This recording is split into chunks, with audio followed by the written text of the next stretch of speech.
All right, welcome to another episode of Tap It In. This week we have Blake on vacation in Jamaica. He escaped the snowstorm here in Massachusetts. So we have Geoff Fienberg joining us, the man, the myth, the legend. We're lucky for him to stop by. How's it going? Going well, Matt. I know what you're going through there. We were under our pile of snow a couple weeks ago, and shout out getting out of town. That's like an ace in the hole. Like when you get out of town and then it gets a blizzard or a good old nor'easter dropped on, like that vacation feels double as good. So props. Oh yeah. Luckily enough, I'm able to record the show from my prison cell, as you can see from my background here. So they gave me an hour, so we'll be good for that. So last week, real quick, we'll talk about just a quick little recap. I had Day and Rose, as usual, and I thought back nine on Sunday we had a real shot, especially considering 15 under ended up getting into the playoff, and Rose, all he needed was a birdie. And then you had Day, who got to 15 after the eagle, and he backed up. So it was a pretty painful one for me. How did it end up going for you? I enjoyed that quite thoroughly. Had Will Zalatoris out there, and I showed it all. I showed it to Mayo. He made mention of it on the show. I had a nice little Luke list. Like I got really greedy. I put some college basketball on with him. So just a really small nugget on list that paid back quite handsomely. So I enjoyed that playoff quite well. Would have won more money on Zalatoris. Would have been part of that Twitter party had Zalatoris won. Had Sung J M. So all you can really say is going into Sunday at a body in each of the last couple groups, and you hope for the best. I don't know. I was Day I would have enjoyed. Rose not so much. Yeah, I mean, both those guys are frustrating. I thought being in the mix, they had a good chance to win just with all the experience and, kind of going against guys who weren't really proven winners like List and Zalatoris and whatnot. But not that these guys have been proven winners for 3 or 4 years now. And that might be a good segue heading into this week, because now these guys kind of being steamed up and just past the favorite, you get those guys. So quick little course preview. We're at 3 courses this week. We're back to the 3-course rotation in the Pro-Am. Last year they skipped it because of COVID. This year it's back, which pretty much sucks. Nobody likes it.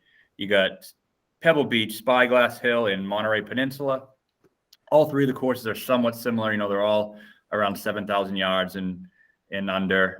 Monterey Peninsula is par 71. The other 2 are par 72s. But overall, you're looking at kind of similar things. Shorter courses, small greens. All types of guys can compete here. Anything to add on the course? Not a ton. It's one of those events that we've seen guys sort of either hit at 20 to 1 or under, or 200 to 1 or above. It's kind of left that middle range out in the dust.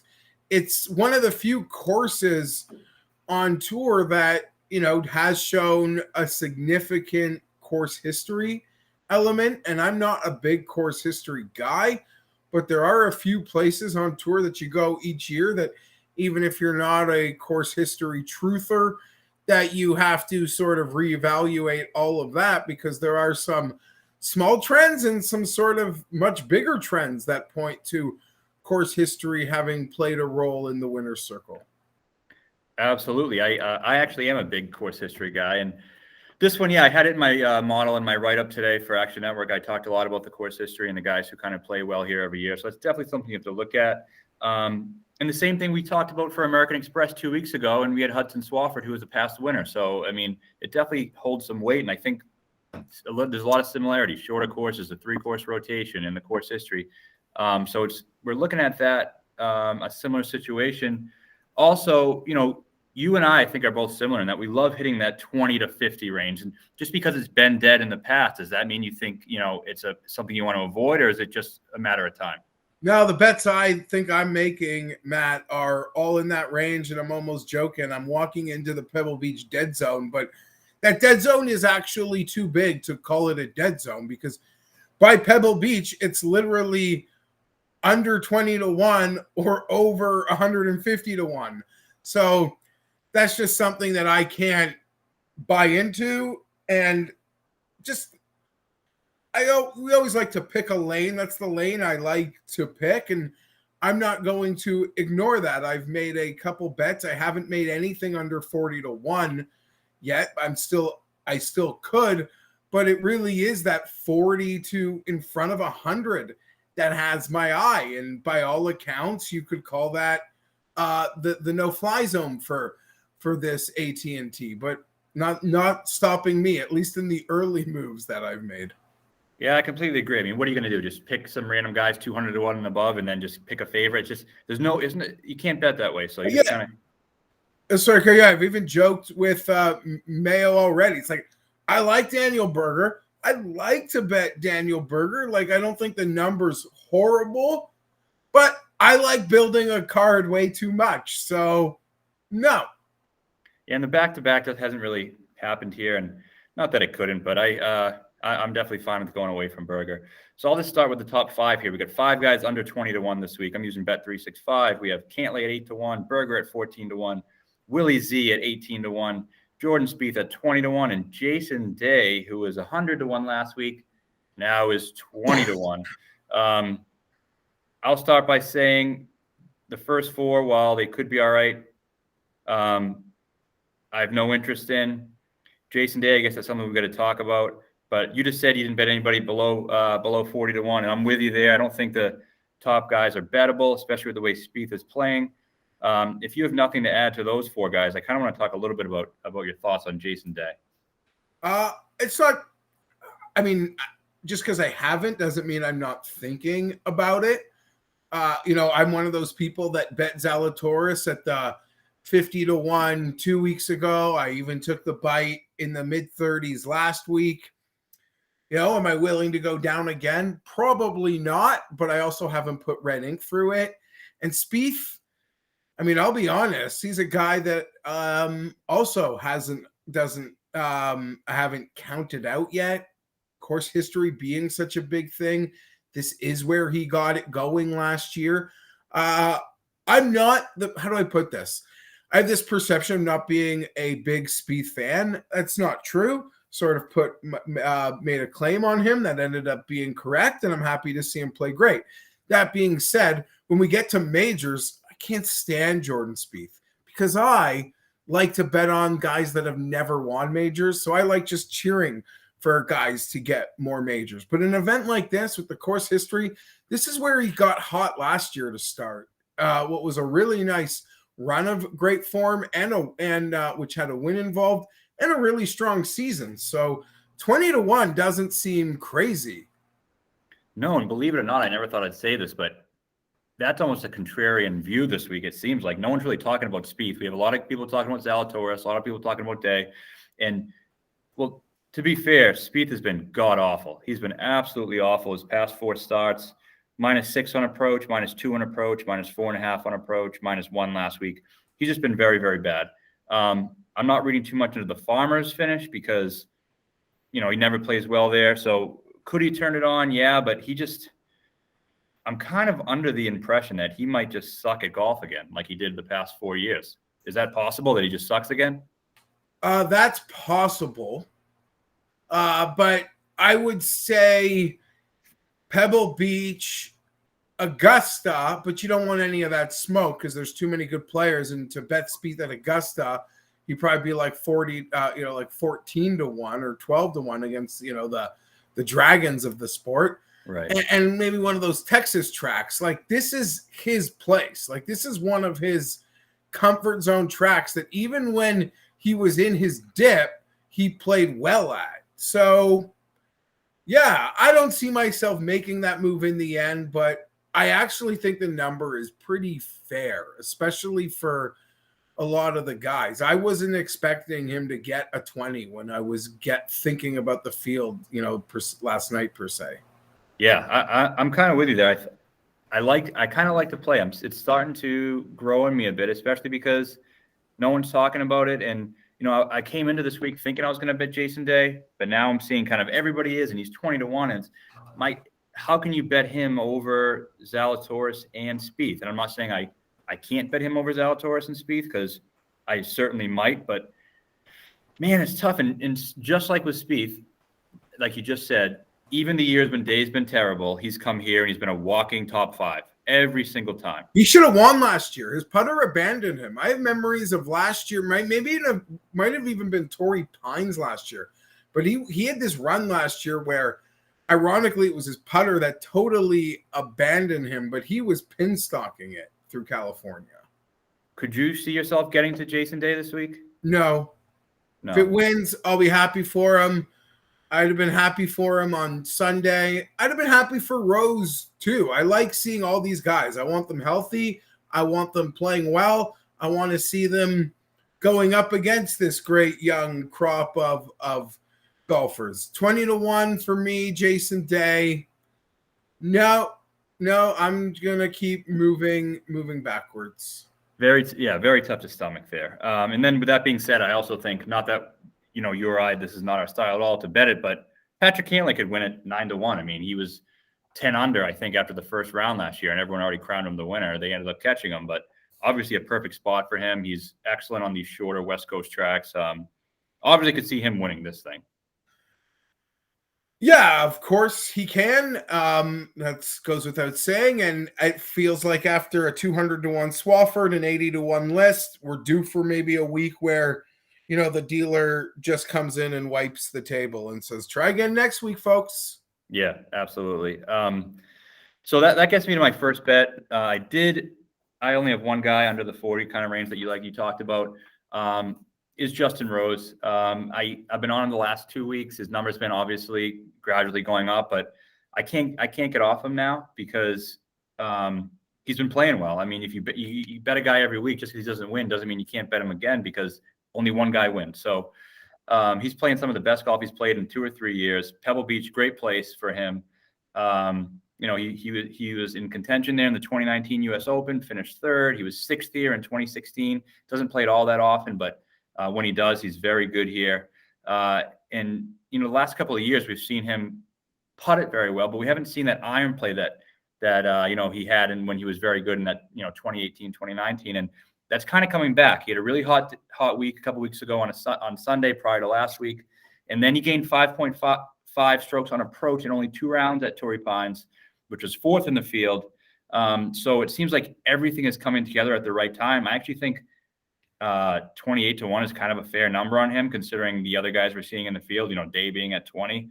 So I'm hopping in at 28-1. Having already recorded something with Mayo this morning, he's bet Justin Rose, made a lot of the same cases that you have.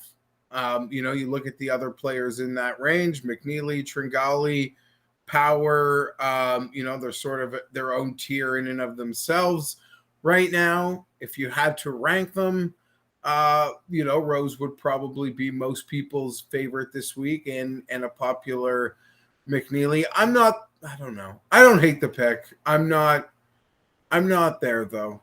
I'm not there yet. I guess I should say I'm not there yet.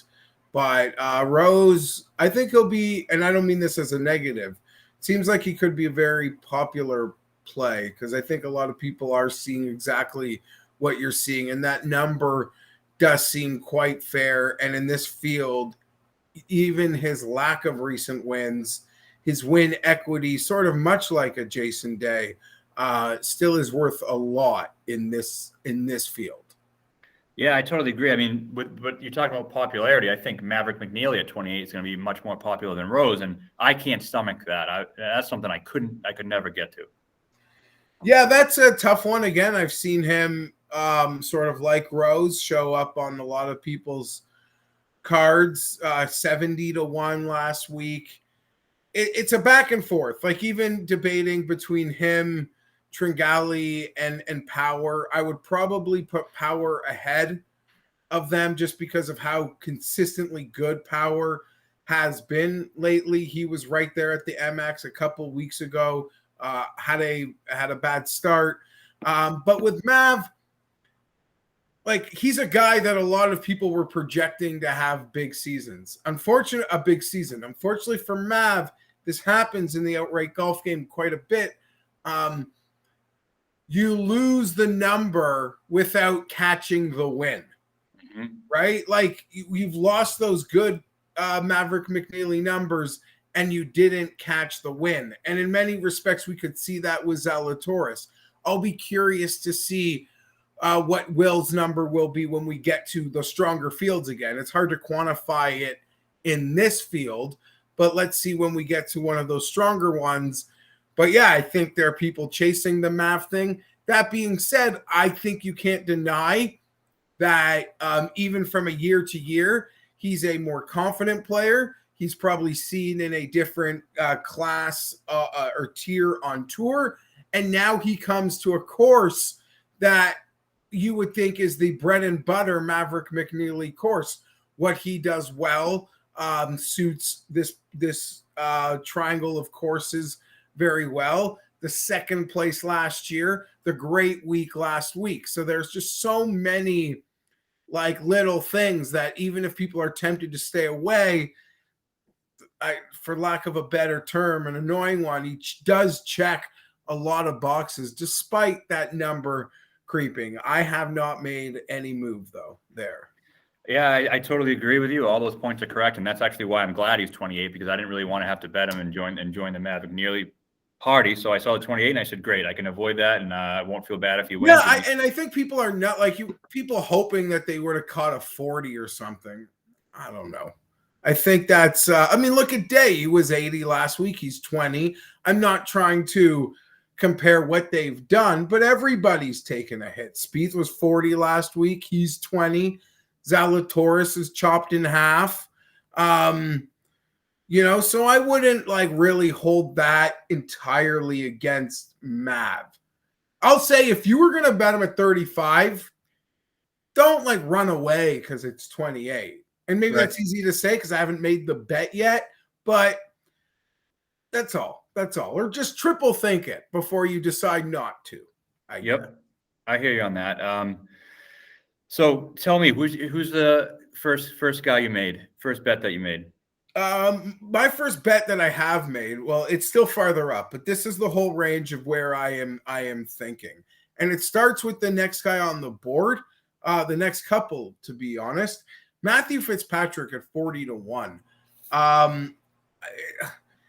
This could just be a blind play for me. I can't stand that he hasn't played yet, but against this field on these courses, you know, Neiman hadn't played yet. He handled himself quite well at Torrey Pines last week.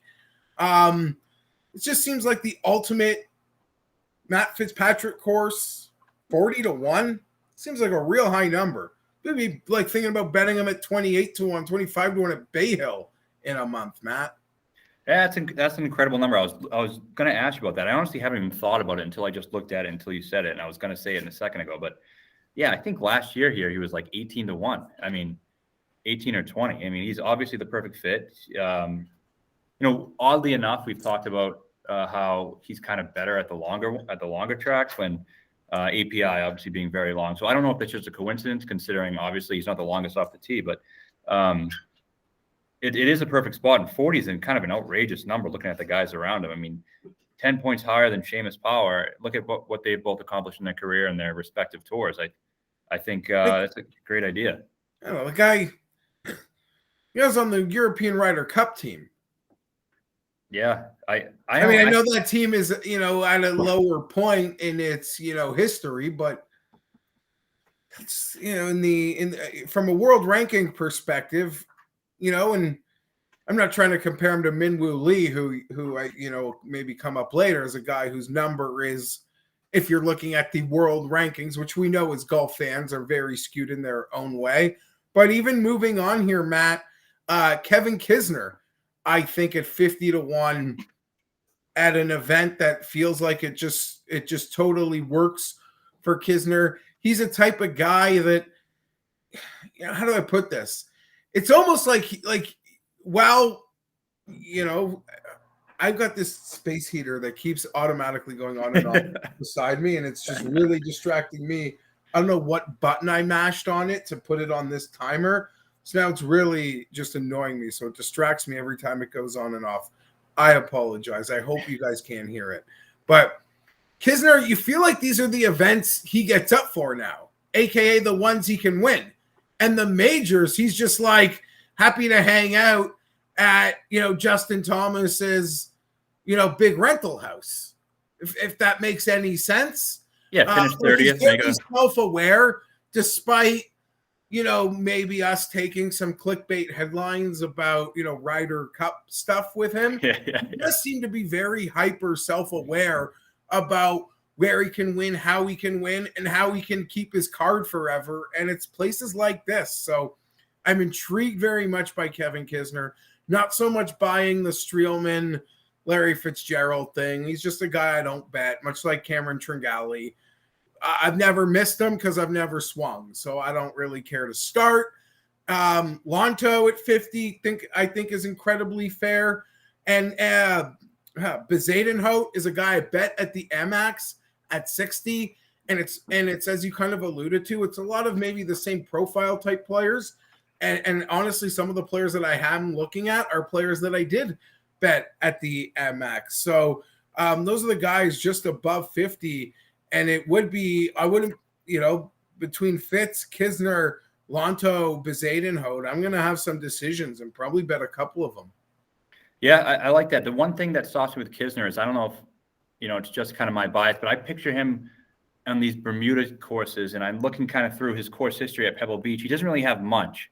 He has one, I think he has a 10th place 3 or 4 years ago, but he lost 3 strokes putting despite that 10th. So I don't know if it's just that's good. I like hearing that too, because this thing is so, how it is. Like, I don't know how other people do it, but you get the odds board and kind of like I'm crossing off names, and so I'm left with a handful of names, and then from that you got to make a small handful, and it's almost like you got to find reasons not to bet a guy. And it's just like, Kisner winning in California, cross it off. Cross it off. You have to, or else you're going to want to bet everybody. And sometimes you're right, sometimes you're wrong, but you have to believe in kind of what you think there. And that's where I'm at with that. And I agree with you a lot on Lonto Griffin. I've made that bet already. I found it 55-1. I thought that was great. Yeah. Last week, 30th, but he finished strong. Shot a 65 on Sunday. A lot of these times we see these guys on Sunday go low, and they can kind of carry it into the next week in the momentum and play really well. So you want to look for those guys who played well on Sunday, almost like Rose 2 weeks ago, who carried that momentum into last week. And he gained 3.5 on approach. That's pretty good. He was 3rd at the American Express. We talked about that crossover. And he's been pretty good from tee to green. He has that. There's some trends that, we didn't really talk about, but it said, I think, 16 of the past 18 winners, something like that, have had a top 10 here in their past 3 starts. He was 9th in 2020, and he gained 3.5 putting. So I think he likes these greens. And, I looked at strokes gained on par 72s that are under 7,200 yards, so some shorter par 72s, and he's 4th in the field in that category. So he likes the short ones. He's playing well, has a comp at American Express, 55. I know he can win if he gets in the mix, so I bet that. Yeah, I like that a lot. He's definitely on my super short list. So I'm like hearing that he, again, checks a lot of those boxes. Your thoughts on Bezadenhout? He checks none of those boxes, especially if you're a course history guy. So that is one thing that is concerning for me as it pertains to him. But I think it's I don't know. I'm always tempted. This is my thing. When I think about Bezadenhout, I think about, all right, he's in the final group, back 9. He's tied for the lead. He's hitting that thing in the fucking Pacific Ocean. That's what I'm picturing with him, because you can't trust him off the tee, and I don't. Have we really seen him? Might happen before Sunday. Usually, I'll be honest. Yeah, it probably will, and we haven't seen him really contend on tour. He's had some good finishes, and some have been backdoor, and you've seen his name in the mix, but he's never sniffed that actual contention yet. And for me, it's just he's too reliant on the putter. And I want guys who I know can find the fairway here. And I don't trust him to put it in the fairway when it gets crunch time. Mm-hmm.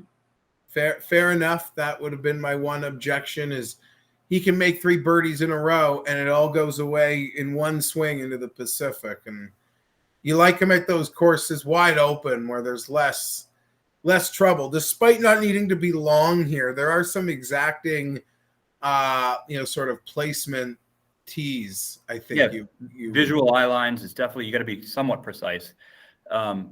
and with that being said, we talked about Rose at 28-1. I can also picture him going to the Pacific too, just so, just in case when that happens. You know, I have footage of me saying that. All right, so you told me those 4 guys in the 50-1 range. Anybody else kind of before we hit like the 80 and above? Because I don't have anyone else below here that I'm really. Yeah, so I'm right in the wagon. Took the miscut on the chin at Sony at 130-1, was back on at 100 for second place at the Amex. I got myself, it was the first bet I made, was Tom Hoagie, 75-1. I don't know, bet him at the Amex. It profiles, like just, again, a little plotting way for Hoagie to get around. I see him getting around much like he did at the Amex, so I wasn't getting off. Tom Hoagie, 75-1 for me. Checks all the boxes, like you said. My question about Hoagie is he going to be the guy who's forever a bridesmaid and never the bride? Yeah, and there's a lot of guys like that, and you know, but then Luke List was one of them, right? Yeah, Luke List, but even this event in general, your Nick Taylors, your Ted Potter Juniors, I don't know. There just seems to be, for whatever the debating points are, you know, they just feel like they have a puncher's chance to lift this trophy. So I'm in on Hoagie.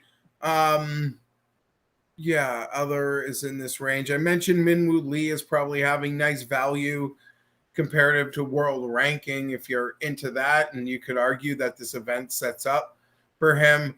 But a few of these guys, I don't mind at all. Like I didn't cross any of them off yet. Your Michael Thompsons, your Lucas Glovers, but for me more specifically, Chris Kirk, I'll probably find a way to make that into a prop bet because at 80-1, you'll probably still get some nice payback. I feel like last year he put a ball in the water on 18 that cost me my prop, but this is a run of events that he normally plays well in. And Russell Knox, a guy I bet at the Amex. I know it's an annoying, repetitive thing I've probably been saying, but for a lot of the same reasons I liked him at the Amex, I don't mind him at all again this week. Yeah, I bet 2 guys in this range. One of them was Russell Knox. Okay, yeah. So 80-1. I was on him last year, and he finished in 7th, but I remember there was a time in the tournament where I thought he had a chance to win. He just couldn't make a putt. Shocker. But I just can picture it. Gets a little windy. He got the beanie cap on. He's hitting everything to 7 feet. Just make a couple of them. I think, you know, and we saw he's like a Luke List too. We saw him last week. It's a premier ball striker. Can't putt, but if he just has a decent week, like List last week, gained 3 strokes on approach. If Knox can putting. If Knox can just gain 1 or 2 putting, I think he can be fine, especially if the wind picks up. He'll be all right. Sony, a couple weeks ago, he finished in 7th place, gained 5.1 on approach. So even though he wasn't good last week, I'm not too concerned about that. He has some good course history. This is just a Knox spot. I like. Maybe is he capable of winning? I don't know, but I think he can definitely get in the mix. Yeah. So a lot of the reasons you highlighted are reasons that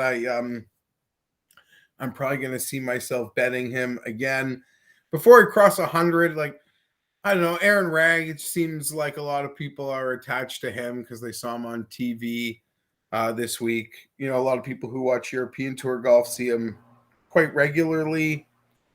I don't know, 90-1 for any player. You can make a case. Like, how do you put this? I'm not betting Aaron Ray, but you can't make a bad comment about a guy in form at 90-1 for this event. Like, if people want to bet him. Yeah, I am betting Rye actually. I'm kind of pepper this 80-100 range, 70, 80, 90, 100 after that 28 I have. I like him a lot because this is his type of place. Like smaller greens, he's really good in greens regulation. He's gaining 3.5 strokes on the field in greens regulation in his past 5 events. Driving accuracy is what he does. He just peppers fairways over and over again. He finds the fairway. Putting is his weakness, but he putt pretty well last week. And it's early to tell, but it seems like the POA, he's putting it okay there. Finished 6th last week. Didn't look good in contention, but I like the fact that he sniffed contention. He felt that final goal. Yeah, of course. Yeah, you gotta, for a player like that lacks that like totality of experience at all, before you're willing to call him like a never can win, you allow them to taste some smoke and lose, of course, right? Absolutely. Like, I know you, Matt. Like, you'll turn on guys like quick once you get a taste. And that's such a part. I'm not even saying that as an insult because I carry a lot of that also. Like, so much of this is like, you don't care if there's good value in a number. If you don't believe a guy he can win, he's just a dead fish. Right. And I call these guys losers, and you laugh at that. But a guy I'll call a loser is Cam Tringali. He's a loser because I don't think he's capable of winning, but also the antics he does when he gets in. I can't stand that. Oh God, he's the absolute worst. It's like, do something before. And McNeely, he hasn't shown me that they can really do it either. I mean, when I was on Champ at the 3M, when I wasn't worried for a second, McNeely had the lead down the stretch. I said, this guy's going to crumble. I can just see it in his mannerism. So I don't trust him either, especially at 28-1. But when you get to the 80-90 range, and the guys who are especially still young, that's a big difference too. I mean, Trincali's not young. Some of these guys that people think are kind of up and comers who really aren't up and comers. Rye's still 26, and I still think he can kind of get there. Yep. And you might be selling me on Rye, playing a lot of that European golf. He's tasted. I don't mind him. He can also hang, I think, if it gets a little dicier on the ocean as well. My only concern is he's fucking creepy looking with the two gloves. Yeah, and you almost like could red list a guy who has iron head covers, right? Yeah, very strange. I got a bunch of texts because I have a lot of friends who kind of just like casual viewers, and they're like, who the hell is this guy? He's creeping me out. And I was like, yeah, I mean, a lot of gloves, iron head covers. Like, there's a lot of like, this is a guy like I'll never bet because of a lot of narrative perception things. But yeah, no, he I guess it's a matter of you trust him more than say like a Kirk, a Glover, a Matt Jones. You have confidence in like a ceiling that you might believe is there, as opposed to feeling like what the other guys are capable of, and you don't trust them. Right. Yeah, he might be a serial killer, but I'm in this week. And it kind of goes against that narrative we're just talking about with the loser thing. I kind of put too much in the other way. I'm like saying a guy, I know who can do it, even if they haven't really done it in a while. That's why I get down that road with all these kind of washed up type of guys. But I'm giving Cooch one more chance here. I can just picture him walking down the fairway in his Skechers with a smile on his face and just knocking down 15, 20 footers all week. I mean, it's sort of what I said about Kisner, but I guess it goes to Cooch. There are a few places that, he can punch, and this is certainly one of them. I feel like the books in some ways aren't letting us catch the number because, as I've already discussed today, or as Mayo brought up, a lot of people. So I've just had that conversation recently, so a lot of it's fresh in my head. But a lot of people went to bed last night thinking they could catch the books on Kuchar, with maybe something bigger, maybe an 8 in front of it or above. But no, the books were a little hot to that. Yeah, I got a 66. I thought that was all right. He was 16th here at the 2019 U.S. Open. He was good at Sony, finished 7th. I don't think he's done yet. I think he has one last run, and this is one of the Kuchar courses where it can happen. And he's just a guy, when he gets in contention, he knows how to grab it. Yeah, I can't argue with any part of that. If he does win and I'm sitting there with like Bezuidenhout and Hoagie tickets and he was essentially the same price, I'll feel pretty silly. Yep. So that's all for me. And I have one bet over 100-1. Who are you looking at over 100-1? Over 100-1. I made one bet this morning. It was on Pendrith. I bet him at 150. Just as long as he doesn't find trouble, I think he could hang here. But I'm not. How do you put this? For like at the MX, I really enjoyed betting the 100-1s. This one I didn't as much, as sort of you pointed out. It's sort of that 50 to 80 to 1 range that has me most excited to make my losing bets, Matt. But yeah, Pendrith 150. I could be talked into anything, I guess, in and around this range. I thought Tagala at 110, seems high, but you sort of decompress it for a moment. Is that just because I watched him on TV this weekend? So you got to just double think it. Taylor Moore, pretty popular player right now, 125. I think we're going to see him get quite a bit of love. Yeah, I'm going to try to avoid those guys with all the steam. Fuck that. Taylor Moore at 125. I'm good. But one guy I'm looking at, and this is, again, kind of me going back to my old habits here, Perez, right? Yeah. He has some history. He was 4th in 2015, 14th in 2017, 26th last year. He plays it pretty well. He was 6th place last week, gained 5.2 on approach. If there's a place an older guy can win, obviously it's here. We've seen Vaughn Taylors of the world win here. He's putting it well. He putts it well on fast POA. He has good course history. He grew up in the West Coast, grew up in Scottsdale. And I can just picture him smoking a dart on the 18th green, holding the trophy. Yeah, I don't know. I'm not. It's hard to. I get it. It might be. I'm not there. Listen, I'm not here. Like I'll never. Like it's like you're picking 110 to 1. It is what it is. I'm not there. I hear you. I've been seeing. I'll tell you just one guy. Tell me what side of it you're on. I feel like he's gotten steamed down, and the book we're looking at might still have the biggest number in town.